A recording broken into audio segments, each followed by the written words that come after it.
জাতীয় নাগরিক পার্টির মুখ্য সমন্বয়ক নাসিরুদ্দিন পাটোয়ারি বলেছেন, গণভোটের রায় বাস্তবায়ন না করলে বর্তমান সরকার টিকে থাকতে পারবে না।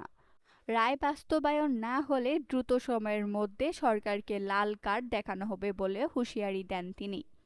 মঙ্গলবার লালমনিরহাটের হাতীবান্ধা সীমান্ত এলাকায় বিএসএফের গুলিতে নিহত খাদিমুল ইসলামের কবর জিয়ারত এবং তার পরিবারের সদস্যদের সঙ্গে সাক্ষাৎ শেষে সাংবাদিকদের প্রশ্নের জবাবে এসব কথা বলেন নাসিরুদ্দিন পাটোয়ারি। তিনি অভিযোগ করেন, সরকার দেশ পরিচালনায় ব্যর্থ হয়েছে।